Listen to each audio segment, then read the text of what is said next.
You don't have a handout, Ron will help you with that.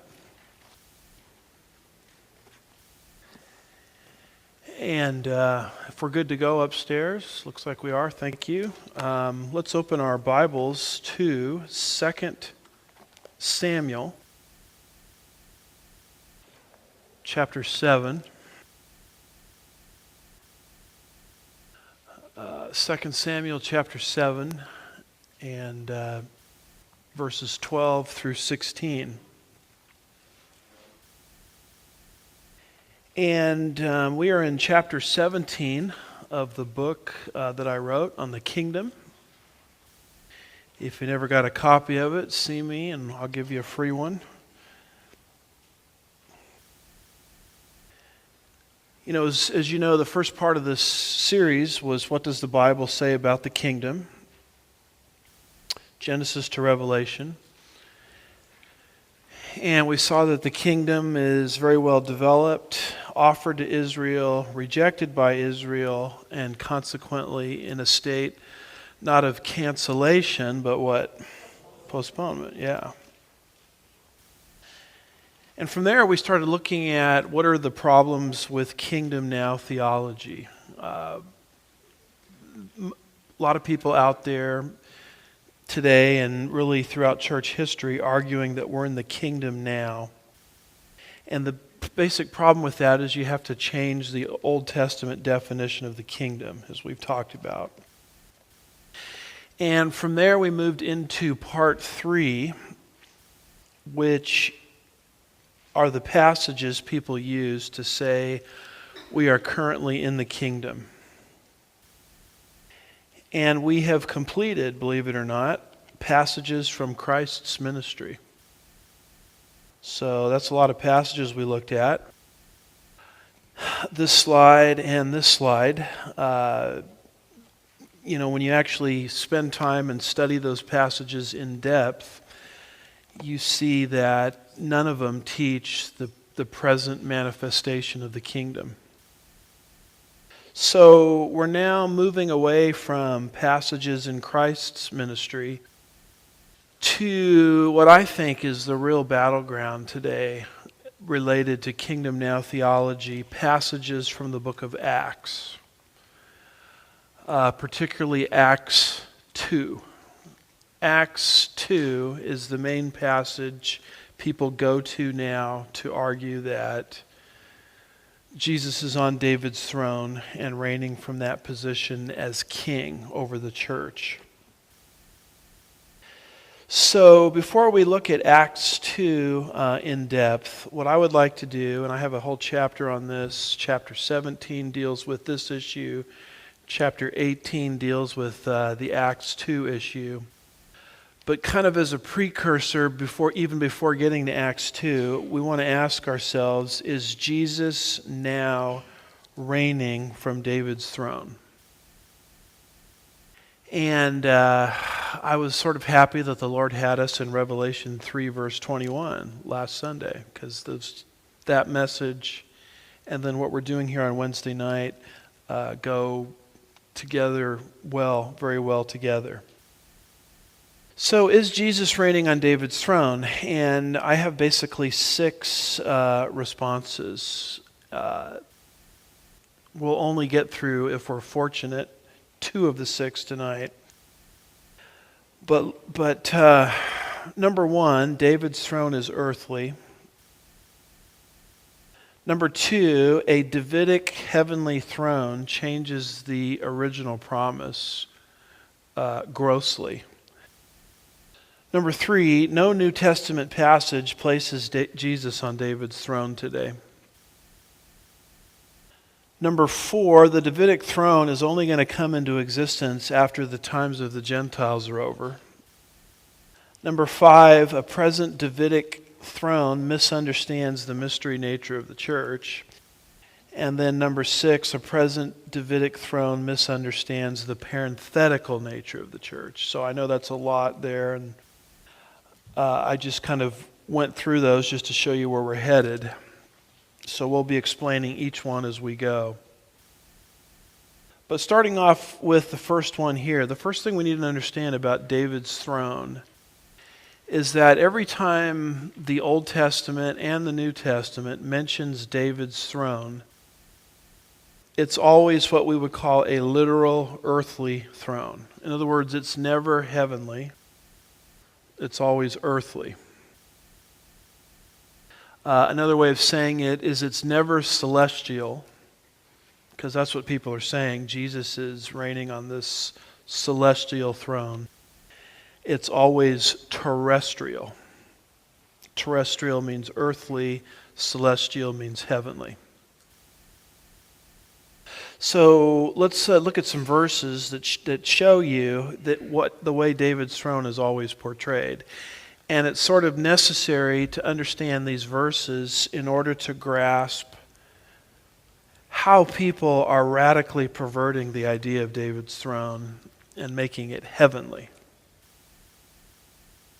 So what does the Bible actually say about David's throne? Well, David's throne is mentioned many times in the Bible.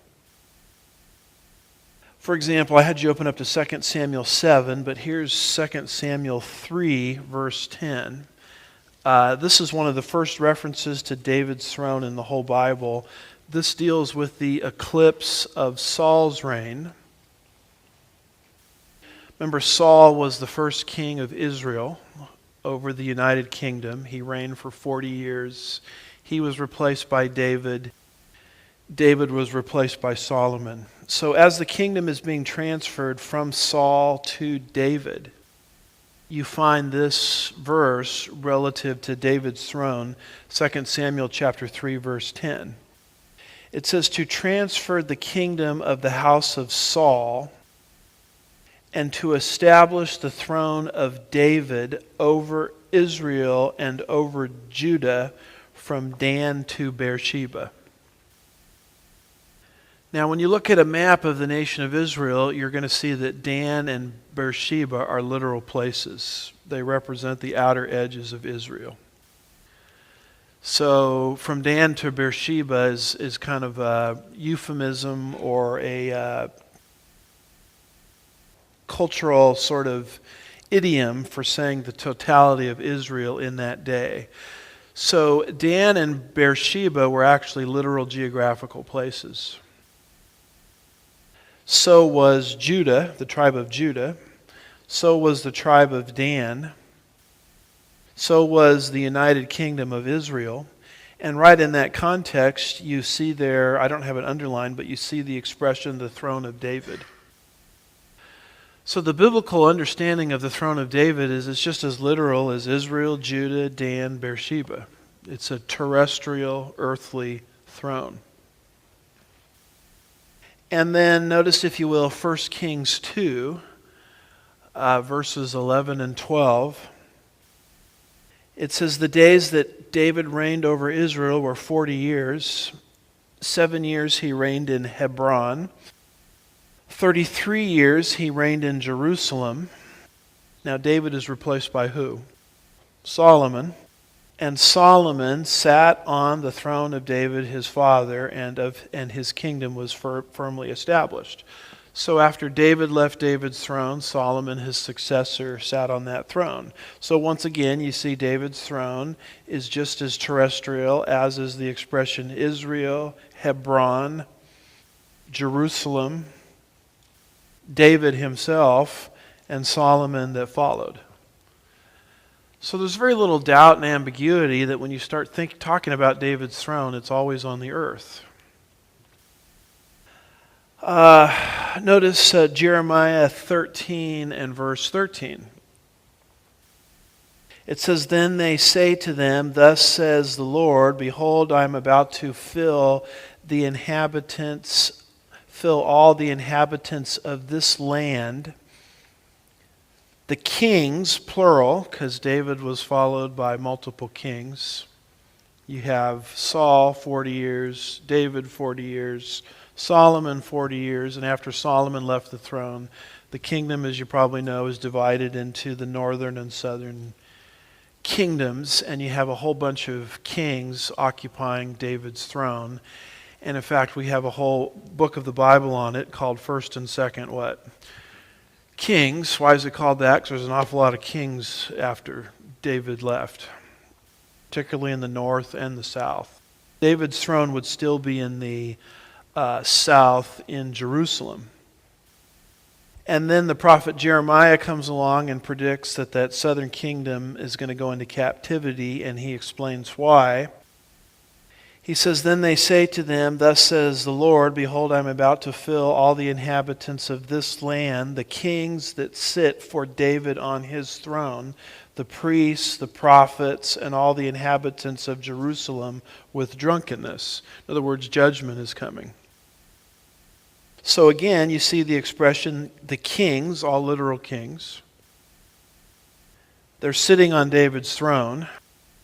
So David's throne is just as literal as the kings that the book of Kings talks about. There's a lot of them: Rehoboam, Jeroboam, Uzziah.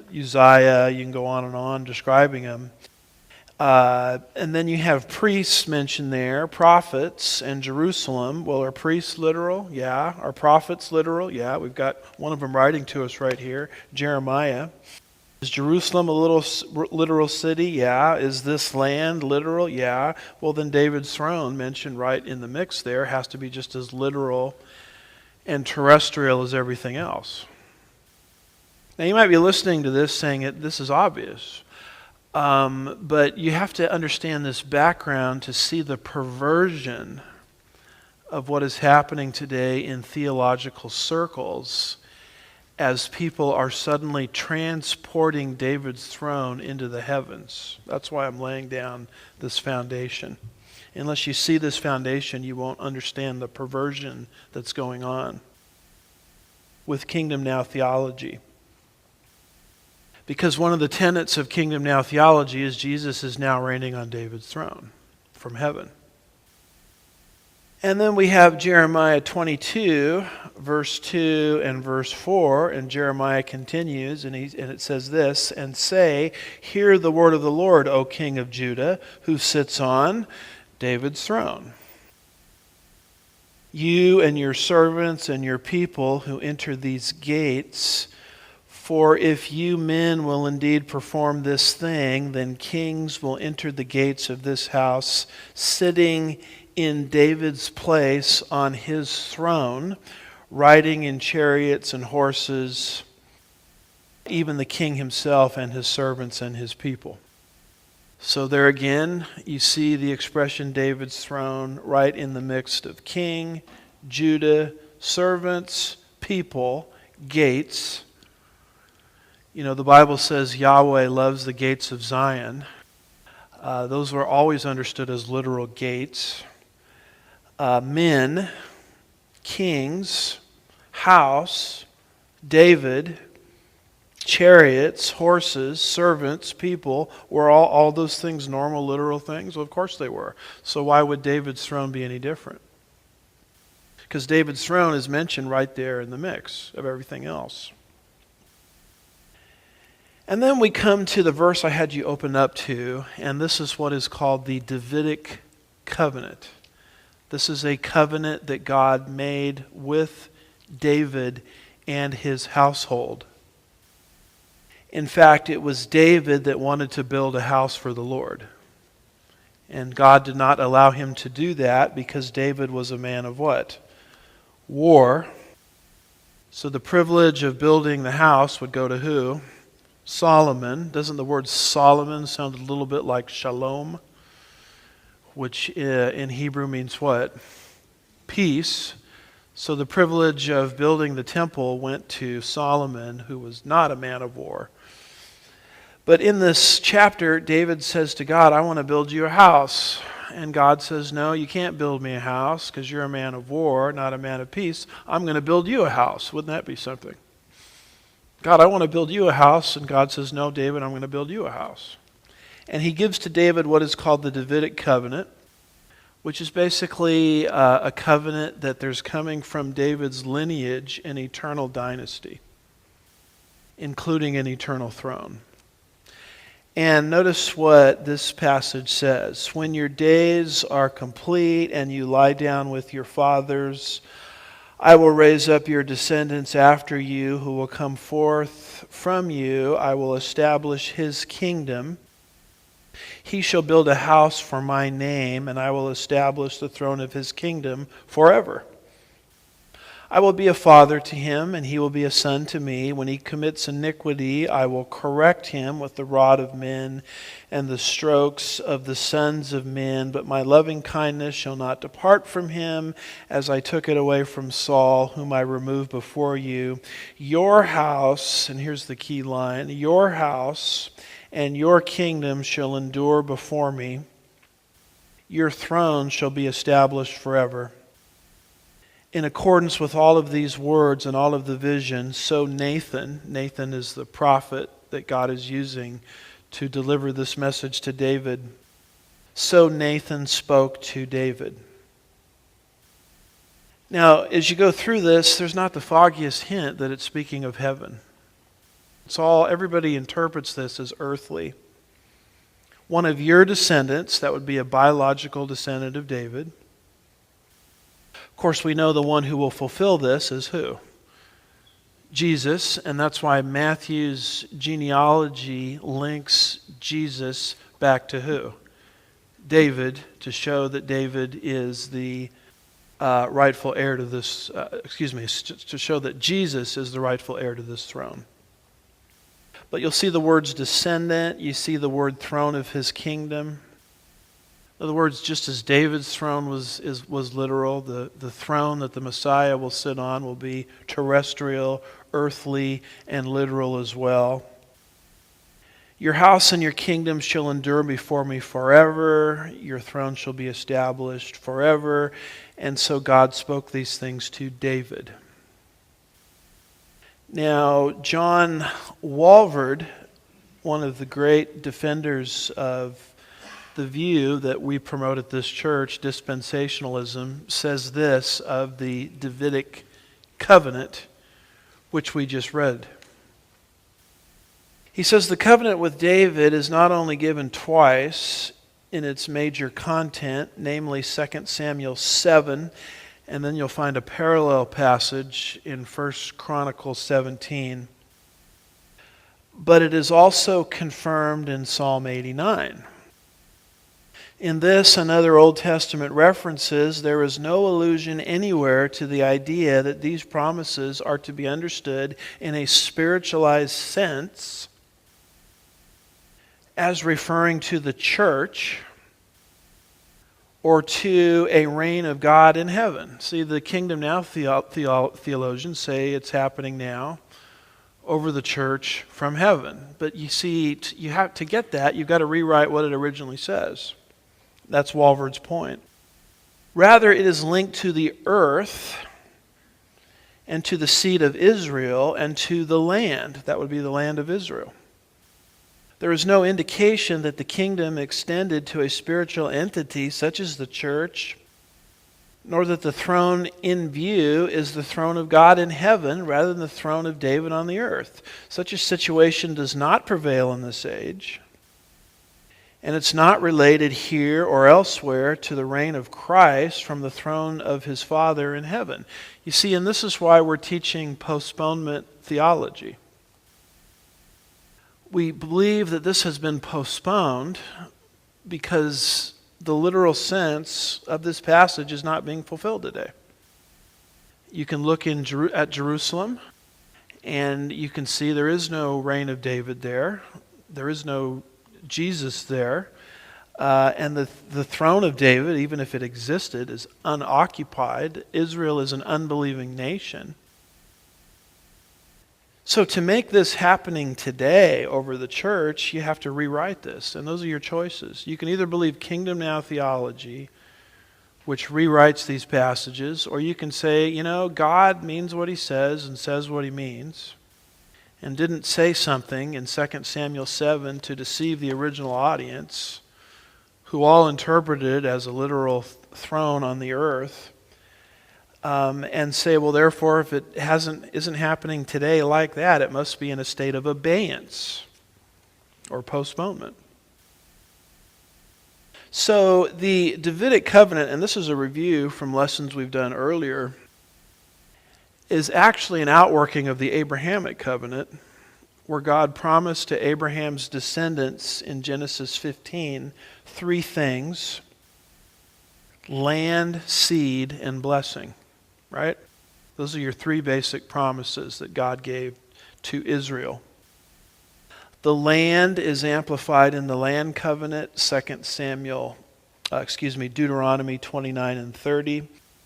The blessing is amplified in the new covenant, Jeremiah 31 through 34. And the seed, innumerable descendants, is amplified in the Davidic covenant, because there we learn that it's through the seed of David that this eternal dynasty is going to be ushered in. So some people sort of look at the Davidic covenant separate from everything else. I don't think that's the right way to look at it. I think I would see the Davidic covenant as a sub-covenant of the whole package God gave to Abraham in what is called the Abrahamic Covenant. Now, the Abrahamic Covenant was pretty literal, wasn't it? I mean, he was promised a tract of real estate from Egypt to Iraq. And the land dimensions are pretty well articulated in Genesis 15, 18 through 21. And in fact, Abraham was called to receive this land from the Ur of the Chaldeans. He was called to walk by faith and separate from the idolaters of his day and receive these promises. And there's the trajectory most believe Abraham made. God said to Abraham, I'm taking you to a land you've never seen before. And he was specifically called out of Ur of the Chaldeans, which would be modern-day Iraq, between the Euphrates and the Tigris. And is Ur of the Chaldeans a literal place that Abraham was called out of? Well, of course it was. So why would we think the land that he was going to enter into would be unliteral? That wouldn't make any sense, would it? Well, the land that he was going to enter into is just, it's very literal, Genesis 15, 18 through 21. On that day, the Lord made a covenant. Which covenant? Abrahamic covenant. With Abram, saying to your descendants, I have given this land. Now, is he talking about heaven there? No, it's this earth, because it gives the dimensions from the river of Egypt as far as the great river Euphrates. Those are literal geographical places. And then he begins to mention the occupiers of that land that are going to be vomited out, if you will, in the book of Joshua under his conquest. Let's see, could we get a little air in here, Jim? I know you turned it up or turned it down, but everybody's kind of going like this, and I'm going like this, and a little extra cool temperature wouldn't kill anybody, would it, in here? Okay. It mentions the people groups that are going to be vomited out of the land under Joshua. So the Kenite, the Kenizzite, the Catamite, the Hittite, the Perizzite, the Rephaim, the Amorite, the Canaanite, the Girgashite, the Jebusite, the Electricite, the Out of Sight, the Termite, the Mosquitobite, etc. So were all those literal groups? Yes, they were. So why would the land be unliteral? That doesn't make any sense. So my point is the Davidic Covenant, which is a part of the Abrahamic package, is just as literal as the Abrahamic Covenant itself. That's my point. I mean, there is no way you could be an honest reader of the Bible. I mean, if you were stranded on a desert island and you had no theologian to swim to shore to confuse you, and you were just reading the Bible on your own, you would interpret all of these promises as earthly and literal, wouldn't you? There wouldn't be any doubt in your mind. So when Jesus shows up, we have this prophecy. And you see the Davidic throne, which we're focusing on here, is literal in the Old Testament, and it's literal in the New Testament. Jesus shows up, and Gabriel says, I think it is to Mary, if I'm not mistaken, he, that's Jesus, will be great. He will be called the Son of the Most High. And the Lord will give him what? The throne of his father David. And he will rule over the house of Jacob forever, and his kingdom will have no end. Now, would you say that this promise carries the same literal understanding of everything we read in the Old Testament? I mean, Gabriel never changes the meaning of the prophecy, does he? He never says, oh, by the way, all that literal earthly stuff, that's been canceled. It's actually going to be in heaven. So this is when the kingdom was being offered to Israel, and this is what Israel could have had they enthroned their king. Alva J. McLean of Luke 1, 32 through 33 says, the throne of David here is not God's throne in heaven, nor is the house of Jacob a reference to the Christian church. In Luke 1, there is no Christian church. The church, you don't even have a hint of the church until after midway through Matthew. There's no church. No one even, you start talking about a church, no one will even know what you're talking about. It's all Israel, Israel, Israel. The throne of David here is not God's throne in heaven, nor is the house of Jacob a reference to the Christian church. As Godet, a French interpreter, rightly observed, these expressions in the mouth of the angel keep their natural and literal sense. It is indeed the theocratic royalty and the Israelitish people, neither more nor less, that are in question here. Mary, by the way, what nationality was Mary? Was she an American? She was about as Jewish as they come, right? Mary as a Jew, as a Hebrew, as a physical descendant of Abraham, Isaac, and Jacob, the only thing she knew was Hebrew Bible. And the only thing she would have understood is a literal Davidic throne. If you told her, well, it's really through the church in heaven, that would have been a foreign concept to her. Mary could have understood these expressions from Gabriel in Luke 1, 32 through 33 in no other way. And as you kind of go through the ministry of Christ, you start to see references that Jesus makes periodically to the Davidic throne. And you'll notice that Jesus himself always keeps references to the Davidic throne in their literal sense. Notice Matthew 19, verse 28. Jesus said to them, truly, truly, I say to you, who have followed me in the regeneration, when the Son of Man will sit on his glorious throne. Now, what throne would that be? David's throne, that he's the heir to genealogically, right? When the Son of Man will sit on his glorious throne, you will sit upon 12 thrones, speaking to 12 apostles, who were 12 what? Jews,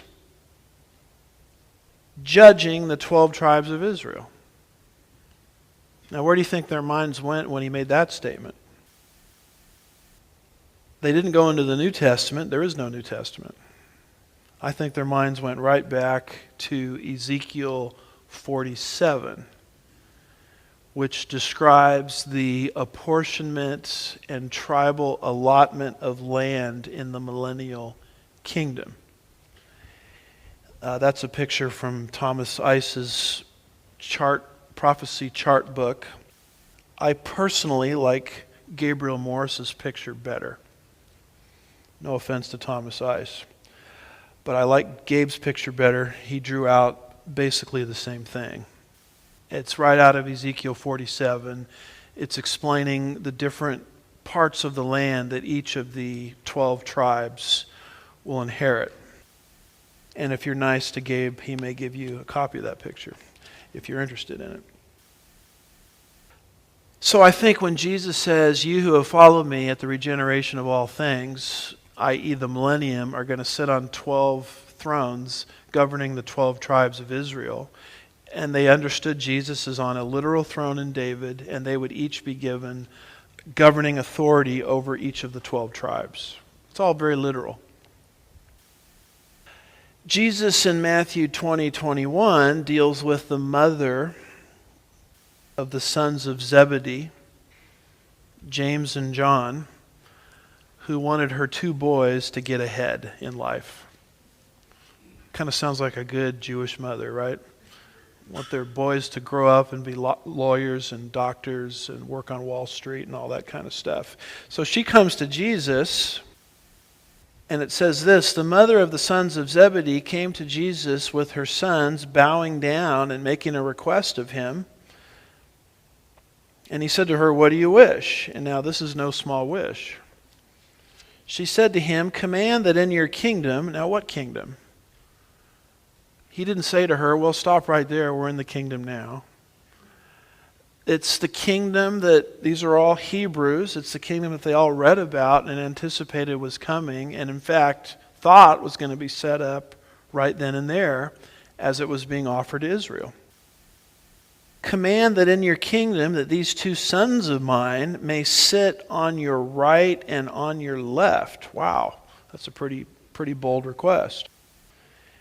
And then Jesus goes on and he says, it's interesting, he never corrects her about the throne, the kingdom in its earthly sense. He just corrects her on how the cross comes before the throne. But my point is, Jesus is taking the Davidic throne and always keeping it in its Old Testament meaning. He never changes it. That's what I'm getting at here.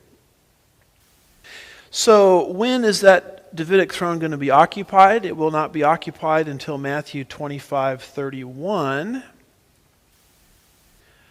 which is at the beginning of the millennial kingdom, or towards the inauguration of the millennial kingdom.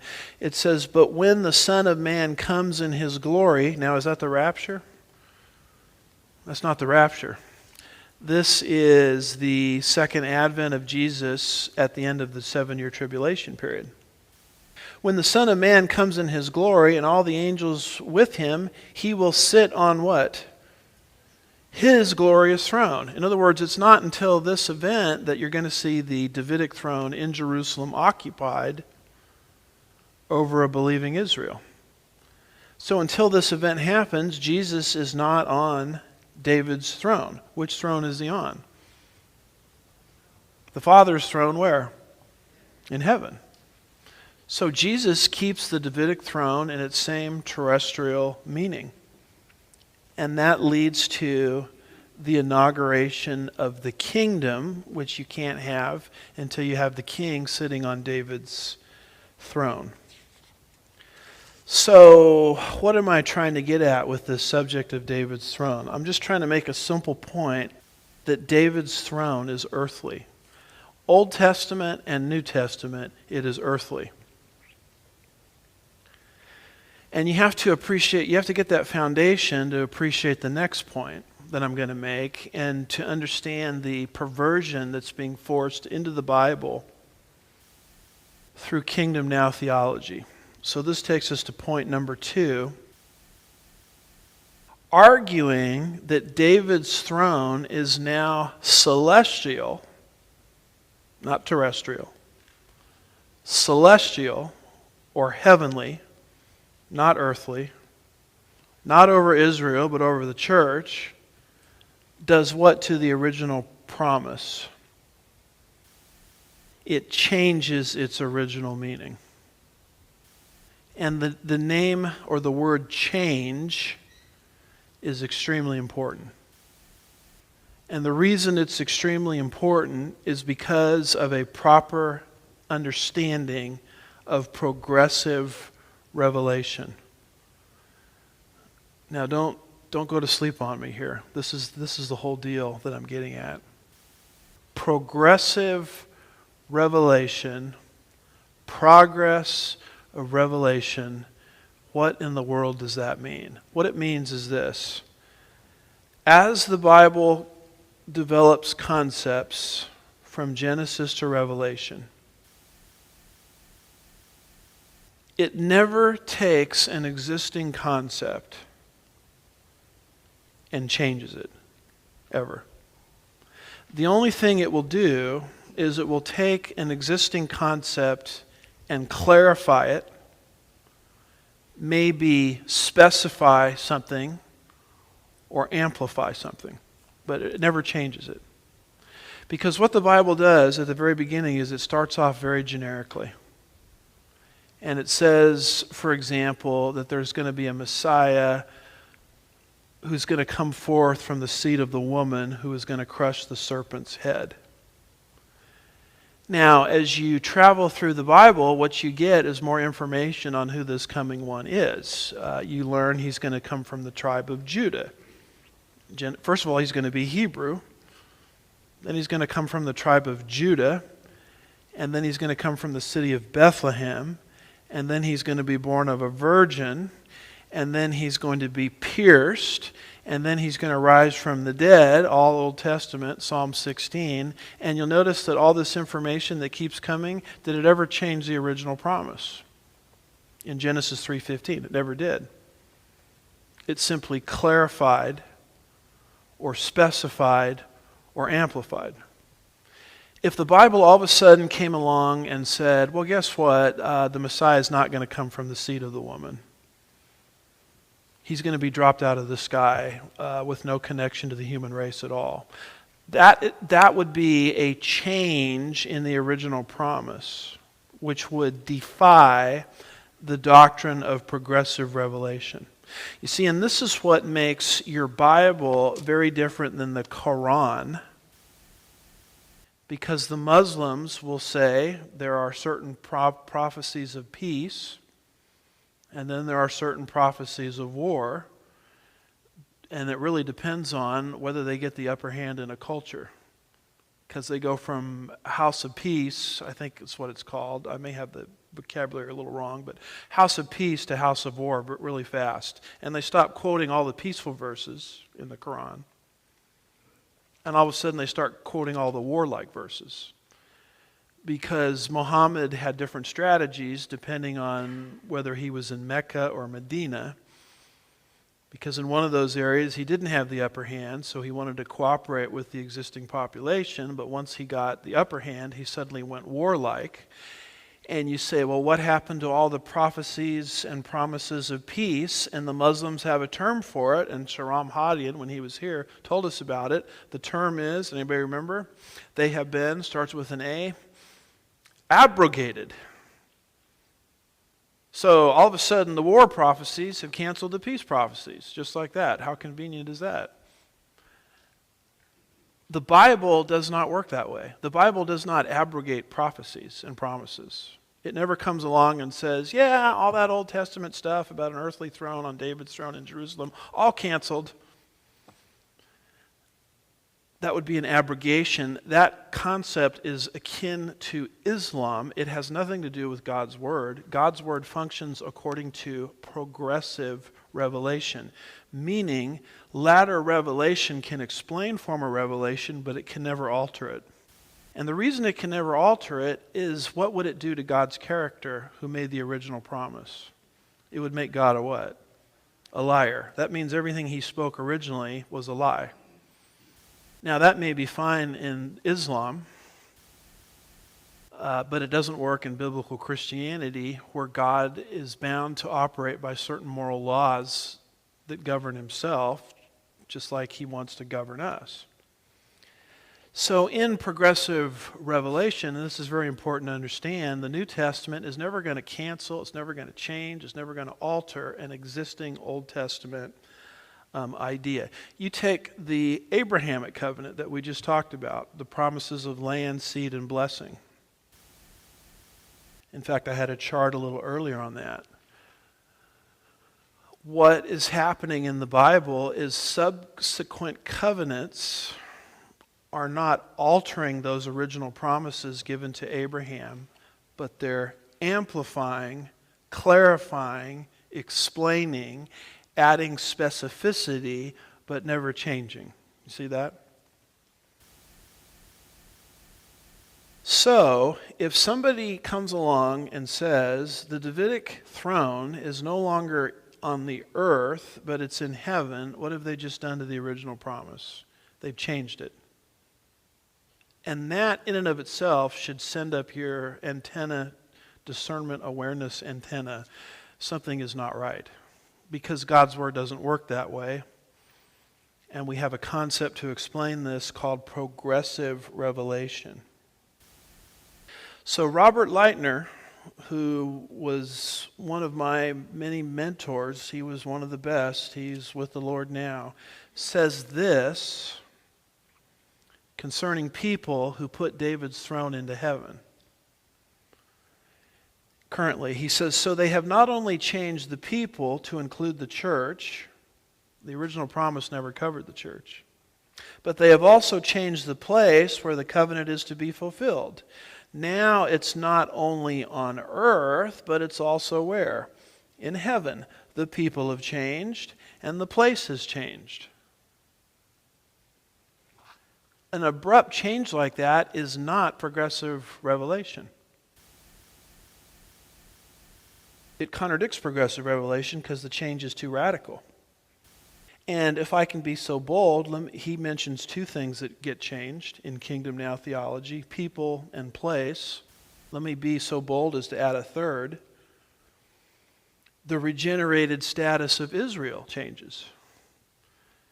Because when you study Matthew 23 through 25, what you're going to see when you look at those chapters chronologically is the Davidic throne cannot come into existence until Israel is in faith.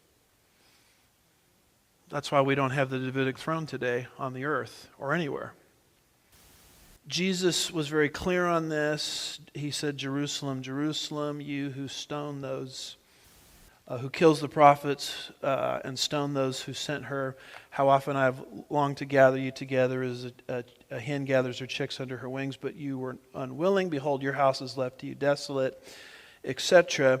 And then he says, you're not going to see me again until you say, blessed is he who comes in the name of the Lord. You're not going to see me again until you're converted. That's at the end of Matthew 23. Matthew 23 is followed by Matthew 24. And Matthew 24 is followed by Matthew 25. Now, what do you think Matthew 24 and 25 are talking about? The conversion of Israel, whereby he's going to make good on his promise at the end of Matthew 23. See the chronology here? So what happens in Matthew 24? This is not church age truth at all. The church isn't even on the earth when these things happen. You have the 70th week of Daniel, desecration of the temple by the Antichrist, verse 15, which is going to wake Israel up. You have the flight of Israel into the wilderness, Matthew 24:20. You have a time of great distress, unparalleled from the beginning of the world until now, verses 21 and 22. You have the second advent, not the rapture, the second advent to rescue Israel, verses 29 and 30. And then you have the gathering of Israel from the ends of the earth. Verse 31 of Matthew 24. And only after that whole sequence runs its course, then you have what? The Davidic throne. See, the promise is made, end of chapter 23. The means by which Israel is restored is given in Matthew 24. And then you have the Davidic throne coming to the earth once Israel is in faith. There will not be a Davidic throne in existence anywhere until Israel is in faith. That's what the Bible teaches. And then the kingdom of God on this earth will start. So the whole thing rides on Israel, doesn't it? Whether we're going to have a Davidic throne or not. Is Israel in faith today? Well, there's a few Jews that accept Christ periodically. I spoke to one on the phone today. It was great. But they're not the minority. The majority of the nation is in unbelief. Paul, doesn't he say in Romans 10, all day long I have stretched out my hands to a disobedient and obstinate people? Doesn't Paul say, Romans 11:25, a partial hardening? That's interesting. The hardening's not total, but it's partial. Has happened to Israel, so it's partial, but it's still in place, right? Doesn't Paul in Romans 11 say that the natural branches, who would those be? Israel, have been, because of their unbelief, removed from the tree temporarily. And who's brought in? I mean, those weird, strange-looking branches that really don't belong in an olive tree. And who would that be? That would be you. And that would be me. And then Paul asks this question, if God can do the agricultural miracle and bring in the wild branches into a tree, how hard do you think it's going to be for God to reach out and put the natural branches back into their own tree? And he's describing here through this analogy the conversion of Israel, and then you're going to get the Davidic throne. But until that point in time, Israel is in unbelief. You're not going to have the Davidic throne. So I put this little chart together, and I just added to Leitner's list of how Kingdom Now theology is changing the Davidic throne concept. They're changing it, first of all, in the area of place. The place of the Davidic throne is on the earth. They're saying, no, it's happening now in heaven. That's a change. That's not progressive revelation. Number two, they're changing the people. The Davidic throne exists through Israel, and the Kingdom Now folks are saying, no, it's happening in the Gentile church. Number three, they're changing the requirement of Israel's conversion. The Old Testament, New Testament says you can't have the throne until Israel is converted. And they're saying, no, the Davidic throne exists now, which means they're saying God changed his mind about whether Israel is converted or not. This is not, and they try to sell you this as progressive revelation. That is not progressive. That is not the progress of revelation. That is an alteration in what God originally said. And that's the problem with Kingdom Now theology. So let me introduce you to some people who do this kind of thing. And I want you to notice how suspicious their vocabulary is. One of the big guys that's been doing this for years, I think he's dead now actually, so now he knows better, right? George Eldon Ladd of Fuller Seminary, who taught the doctrine of already, not yet. There is an already form of the kingdom with Jesus reigning on David's throne now. That's what he's saying. So watch how tricky these guys are. It's like you shake a guy's hand and then you finish shaking his hand and you realize 3 of your fingers are missing. I mean slippery when wet, these guys. Now watch this. The new redemptive events, and they got to give you the German word, right, to show you how smart they are. How do you say that? Where's Hans when we need him? Helge Sticka, is that how you say that? Have compelled Peter. Now Peter is preaching in Acts 2. Acts 2 is the battleground. That fancy German word means salvation history. The new redemptive events in the course of salvation history have compelled Peter to, what's the next word? Reinterpret the Old Testament. Not explain the Old Testament, not clarify the Old Testament, but downright change it like abrogation. Because of the resurrection and ascension of Christ, Peter, look at this, transfers the messianic Davidic throne from Jerusalem to God's right hand in heaven. Notice the word transfer. This is how they interpret Acts 2. Jesus has now been enthroned as the Davidic Messiah on the throne of David and is waiting the final consummation of the Messianic age. This involves, watch this, a rather radical reinterpretation of Old Testament prophecies. I agree. It's very radical. But no more so than the entire reinterpretation of God's redemptive plan by the early church. In other words, it's no big deal. All the apostles did this. They all showed up, canceled the Old Testament, and gave you a New Testament meaning of a heavenly kingdom of Jesus reigning on David's throne now. And therefore, everything that God said to Israel is a big fat what? Lie. That's what he means by a radical reinterpretation of the Old Testament prophecies. I guess people will say, why would you write a 400-page book about this? Because it's got to bother me a little bit to devote that much energy to something. And I guess what really gets under my skin about all this stuff at the end of the day is the assault this wages on God's character. That's what bothers me about it. Jesus, radical reinterpretation of the Old Testament prophecies, etc., etc. In fact, it is an essential part of this reinterpretation, notice how he keeps using this word, demanded by events of redemptive history. Jesus is enthroned as the Messiah. He must reign until all his enemies are made a footstool. So he's still leaving room for a future kingdom.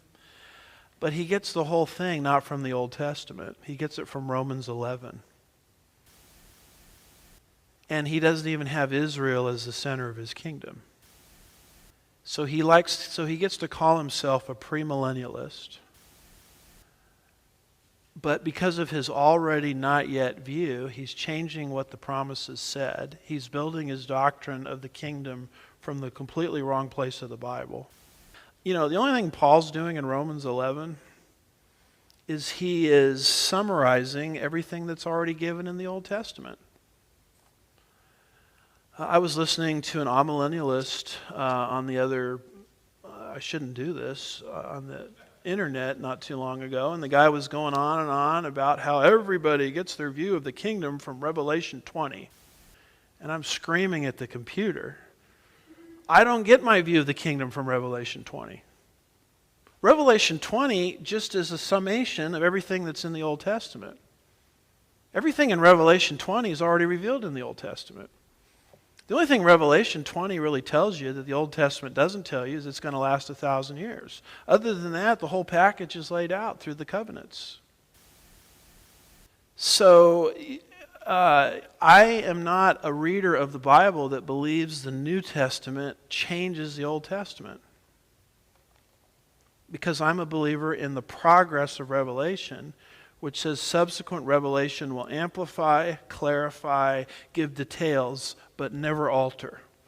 The Davidic throne in heaven, I'm sorry, is an alteration and an abrogation of what God originally said. George Murray, amillennialist, says the Davidic Covenant, of which much has been said, was the effect that his seed would sit upon his throne and had its natural fulfillment in the reign of King Solomon. Its eternal aspects include the Lord Jesus Christ of the seed of David, and in the book of Acts, Peter insists that Christ's resurrection and ascension fulfilled the promise to David, and that his seed would sit upon his throne.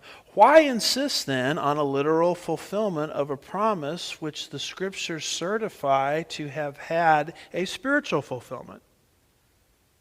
See how he's going to Peter in Acts 2 again, just like George Ladd did? And that's why we're going to be looking at Acts 2 in detail, not tonight, but down the road. So they're so confident that Peter has showed up. By the way, was Peter a Jew? Yes. Who was he talking to in Acts 2? Jews. What do you think they would have thought if Peter had said, all the promises are canceled, let me give you the new package? They would have thought he was crazy. So they're so confident that Peter has changed or abrogated the prophecies and promises of the Davidic Covenant that it's foolish to insist that they're ever going to be fulfilled in their literal sense. That's what George Murray is saying, even more radical than or very similar to what George Ladd, formerly of Fuller Seminary, was saying. And this actually led to a feud between John Walvoord, then at Dallas Seminary, and George Ladd. They went back and forth for, I think, the decade of the late 60s, early 70s on this. And here's the tragic thing about it, is in Walvoord's own school, today, Ladd's sentiment is the reigning sentiment. Maybe not as radical as Ladd, but the already not yet view of the kingdom that Ladd taught is the reigning sentiment. Now, there's some exceptions there. God always has a remnant, but his sentiment is the reigning sentiment. And it's very sad to me to watch Walvoord go out and defend this idea of a literal kingdom against Ladd, only to have the next generation come along and virtually adopt 75%, if not more, of what Ladd said. So Dwight Pentecost, one of the good guys, responds to Murray, and he says this: the amillennialist is bound to argue for a conditional covenant. So they either argue it's conditional and canceled, and it's not conditional because the covenants are what? Starts with a U. Unconditional. We've gone through all that, haven't we? So they either argue it's conditional, and when that argument doesn't work, they say it was fulfilled already in the days of Joshua or Solomon. And if that argument doesn't work, they say, well, it's just fulfilled now in a spiritual sense. So argument 1 doesn't work, I'll use argument 2. Argument 2 doesn't work, I'll use argument 3. So Dwight Pentecost says the amillennialist is bound to argue for a conditional covenant and to a spiritualized fulfillment, so that the throne on which Christ is now seated at the right hand of the Father becomes the throne of the covenant. The household of faith becomes the house of the covenant. The church becomes the kingdom of the covenant. This makes the church the seed and the kingdom promised in the covenant. What Pentecost is saying here is they've just changed the whole language of the Davidic Covenant. And look at this last sentence. The kingdom becomes heavenly and not what? Earthly. Then he says this: only by extensive allegorization can such a view be held. What he's getting at is these folks are not following the doctrine of progressive revelation. That's what he's saying. They're not following the doctrine that the New Testament clarifies but never changes. These are abrupt, outright changes, very similar to the doctrine of abrogation that you find in pagan religions like Islam. And you might recall this quote that I used on Sunday from Louis Sperry Chafer, who says, similarly, the earthly kingdom that according to the scriptures had its origin in the covenant made to David, which is mundane and literal in its original form, and equally as mundane and literal in uncounted references to it in all subsequent scriptures, which trace it on to its consummation. Now, we looked at those scriptures, didn't we, today? I kept saying, here's a reference to the Davidic Covenant. Notice it's literal. We went through a plethora of Old Testament scriptures, plethora of New Testament scriptures. And Chafer is criticizing those who are making it sound as if it's being fulfilled today. And he says this: only by theological, and I don't know if I'm pronouncing this word right, legerdemain, is that how you pronounce that? I didn't even know what that word meant. You know, these guys that wrote in 1947 use like real vocabulary words that we don't use today because we're so busy with social media saying LOL and ROF and all these little things we don't even know how to spell anymore. All this technology, I think, has made us very stupid, to be honest with you. We don't know how to speak. We don't know how to write. We don't know how to spell. In fact, I said to my daughter, she needed to look something up. I said, well, go look that up in the dictionary. And she was looking at me like I was from outer space. Dictionary? What is that? Because she's used to getting on Google and just putting in a word, that she doesn't know, and you get Wikipedia and all this other stuff. I mean, the whole concept of looking up things in a dictionary is a lost concept today. We were in the airport, Bush Airport, and we were getting ready, I think in August, to fly back home, and there's a payphone there. Did you know that? It's off to the side, and no one has seen it. No one really uses it. And I'm looking for my 12-year-old, and all of a sudden I saw her next to this payphone staring at it. I mean, she did not know what the heck that thing was, because we're used to pulling out our little, and there we go. So technology has really changed, and I was trying to explain to her that, well, there was once a time when you had to put in a dime to make a call to someone, and she says to me, well, why did you do that? So anyway, I had to look up legerdemain, and it means trickery or deception. And then he goes on and he says, metamorphosized into a spiritual what? Monstrosity, in which an absent king seated on his father's throne in heaven is accepted in lieu of a theocratic monarch of David's line seated on the Davidic throne in Jerusalem. In other words, if you make the Davidic throne, which is earthly, something that's happening now, in the words of Louis Sperry Chafer, the founder of Dallas Seminary, that is trickery and a spiritual monstrosity, because you're changing what it originally says. And just when I get ready to speak about Darrell Bach, we're flat out of time.